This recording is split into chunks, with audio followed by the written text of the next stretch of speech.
พี่น้องชาวนาเคยคิดถึงภาพการทำนาที่ต้องไปไถดินหว่านเมล็ดใส่ปุ๋ยเก็บเกี่ยวแต่ทั้งหมดเนี่ยไม่ต้องทำเองเลยด้วยครับ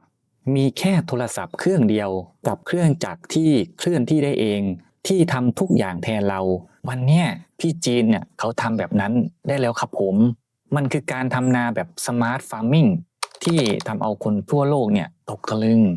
เรื่องนี้สำคัญกับเราตรงที่ถ้าพี่น้องเข้าใจว่าเขาสู้กับธรรมชาติและเพิ่มผลผลิตด้วยของใหม่ล้ำๆยังไงเราก็มีโอกาสปรับตัวเอามาใช้พัฒนาไร่นาบ้านเราได้เหมือนกันครับผมก่อนอื่นต้องขอบคุณข้อมูลดีๆจากช่องริชาร์ดอากิล่าด้วยด้วยครับชาวนาที่จีนตอนเนี้ยเขาเปลี่ยนจากการถือเคียวมาถือสมาร์ทโฟนแทนแล้วด้วยครับเครื่องเก็บเกี่ยวกว่า 650,000 คัน ทำงานอย่างอัตโนมัติ 100% มีระบบนำทางผ่านดาวเทียมหรือ GPS และเซ็นเซอร์ที่แม่นยำมาก เหมือนเรามีคนขับรถมืออาชีพมาวิ่งในนาแทนเรา โดยที่เกษตรกรก็นั่งดูหน้าจออยู่ในร่มเย็นสบาย ไม่ต้องตากแดดร้อนตับแลบอีกต่อไปแล้วด้วยครับผม หัวใจสำคัญของเกษตรกรรมคือ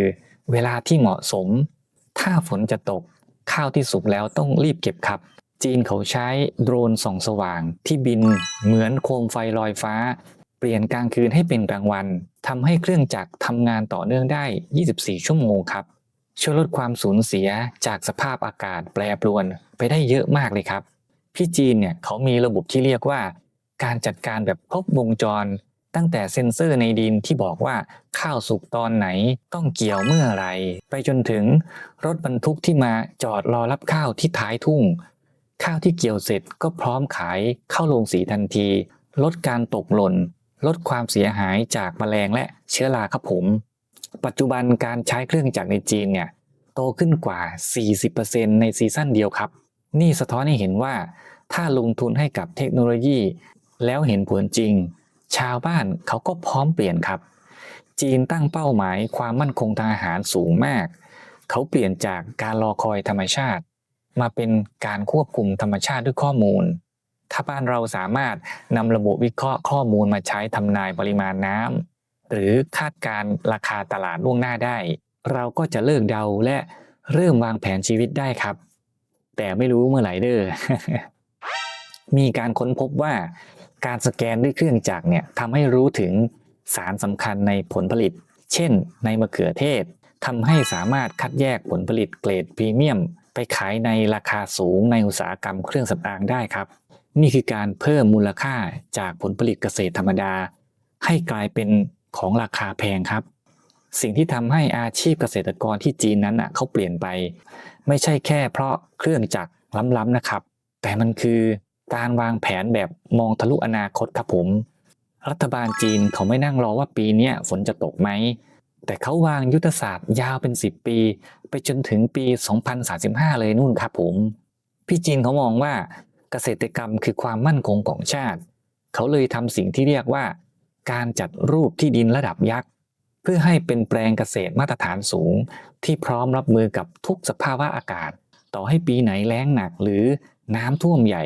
โครงสร้างพื้นฐานที่เขาลงทุนไว้ตั้งแต่ระดับตำบลจนถึงมณฑลเนี่ยมันจะจัดการน้ำและระบบชลประทานได้แทบจะ 100% เลยครับยังไม่พอนะครับเขายังวางแผนสร้างทางด่วนข้อมูลเกษตรที่เชื่อมโยงทุกฟาร์มเข้าด้วยกันให้เป็นมาตรฐานเดียวคนผลิตซอฟต์แวร์คนขายปุ๋ยคนขับโดรนทุกอย่างต้องพูดภาษาเดียวกันเพื่อให้ข้อมูลไหลลื่นเหมือนสายน้ำไม่มีการสะดุดครับเป้าหมายของเขาในปี 2030 คือการลดใช้แรงงานและสารเคมีลงให้ได้แบบเห็นตัวเลขชัดเจนแล้วส่งต่อผลผลิตที่มีคุณภาพสูงเข้าสู่ตลาดโลกแบบเต็มสูบว้าวพี่น้องเห็นภาพไหมครับว่าจีนเขาไม่ได้ทำนาแค่ให้มีข้าวกินไปวันๆด้วยครับแต่เขาทำนาเพื่อคุมกระดานอาหารของโลกอย่างเป็นระบบโดยที่รัฐบาลเขาลงมือเป็นคนออกแบบและวางโครงสร้างพื้นฐานให้ชาวนาเดินอย่างมั่นคงครับถึงตรงเนี้ยแอดหายสงสัยเรื่องข้อคายใจอยู่เรื่องหนึ่งเลยครับคือชาวนาจีนเขาเก่งขนาดนั้นเลยเหรอสรุปก็คือเขาไม่ได้เก่งคนเดียวครับแต่รัฐบาลจีนเขาเลิกใช้วิธีสอนให้ทำแล้วเปลี่ยนมาเป็น สร้างทางด่วนให้เดินแทนครับตามแผนพัฒนาประเทศของเขาเลยโอ้เป็นตันสอนดิ คือที่จีนเนี่ยรัฐบาลเขาเข้ามาเป็นพี่เลี้ยงเต็มตัวครับเขาไม่ได้ปล่อยให้ชาวนาต้องควักเงินหมื่นเงินแสนมาซื้อโดรนหรือรถเก็บเกี่ยวเองด้วยครับแต่รัฐเขาเข้ามาอุดหนุนราคาเครื่องจักรโดยตรงให้แบบจัดหนักบางพื้นที่เนี่ยรัฐจ่ายให้เกือบครึ่งราคาเพื่อให้ชาวนาเข้าถึงเทคโนโลยีได้และที่สำคัญเขามีระบบศูนย์บริการเครื่องจักรเกษตรส่วนกลางครับผมคือ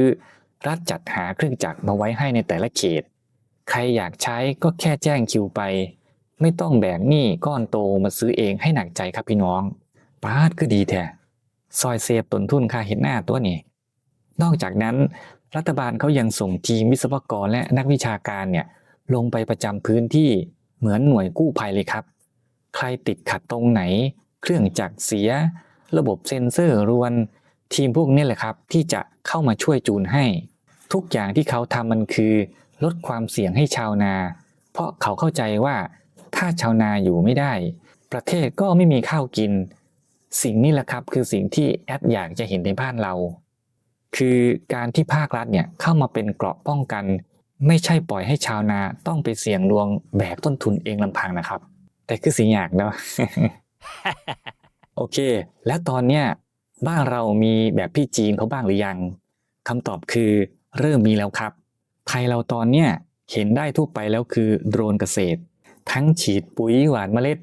ซึ่งช่วยประหยัดแรงงานไปได้มหาศาลจริงๆและเราก็มีเครื่องเก็บเกี่ยวข้าวใช้กันมานานแล้วด้วยครับแต่ส่วนใหญ่เนี่ยยังเป็นระบบควบคุมด้วยมืออยู่ส่วนระบบขับเคลื่อนอัตโนมัติหรือสมาร์ทฟาร์มมิ่งที่ใช้ดาวเทียมนำทางแม่นยำสูงแบบจีนเนี่ยยังอยู่ในช่วงเริ่มต้นการทดลองในฟาร์มขนาดใหญ่หรือโครงการของหน่วยงานภาครัฐและมหาวิทยาลัยครับผมแต่ที่ไทยเรายังขยายผลได้ช้ากว่าคือเพราะที่นาบ้านเราส่วนใหญ่เป็นแปลงเล็กแปลงย่อยไม่เหมือนที่จีนที่เป็นแปลงใหญ่พื้นกว้างทำให้การใช้เครื่องจักรยักษ์ทำได้ยากกว่าครับแต่แอดก็เชื่อว่าราคาของเทคโนโลยีจะถูกลงเรื่อยๆเด้อสักวันหนึ่งชาวไร่ชาวนาจะเข้าถึงได้มากกว่านี้แน่นอนครับผมต่อไปเนี่ยรุ่นลูกรุ่นหลานน่ะถ้าใครสนใจเรื่องเทคโนโลยีนี่คือโอกาสครับยุคต่อไปคือยุคของเกษตรกรดิจิทัลที่ต้องใช้คอมพิวเตอร์ควบคุมฟาร์มไม่ใช่แค่คนทำนาแต่คือวิศวกรฟาร์มครับผมตอนเนี้ยเราอยู่ในเกษตรกรยุคใหม่แล้วครับถ้าเป็นไปได้ถึงเวลาต้องรวมกลุ่มกันเด้อแปลงใหญ่หมายถึงต้นทุนที่ลดลงถ้าทำนาคนละนิดละหน่อยแต่รวมกลุ่มกันใช้เครื่องจักรตัวเดียวกันจะช่วยลดภาระต้นทุนได้มหาศาลด้วยครับผมพี่น้องครับสิ่งที่จีนทำเนี่ยไม่ใช่เรื่องไกลตัวแต่มันคือการปรับตัวเพื่ออยู่รอดครับแม้บ้านเราเนี่ยจะยังไม่ถึงขั้นใช้โดรนส่องสว่างทั้งคืน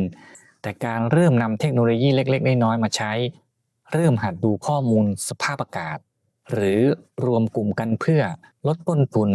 ก็คือจุดเริ่มต้นที่ยิ่งใหญ่แล้วครับไม่มีใครเริ่มทำอะไรแล้วเก่งเลยแอดขอเป็นกำลังใจให้ทุกคนด้วยครับยุคสมัยเนี้ยขุมทรัพย์ไม่ได้อยู่แค่ในดินแต่อยู่ในความรู้ใหม่ๆที่เราหยิบมาใช้ด้วยครับถ้าชอบคลิปนี้อย่าลืมกดไลค์กดแชร์เป็นกำลังใจให้แอดด้วยด้วยครับแล้วพบกันใหม่ในคลิปหน้าสวัสดีครับ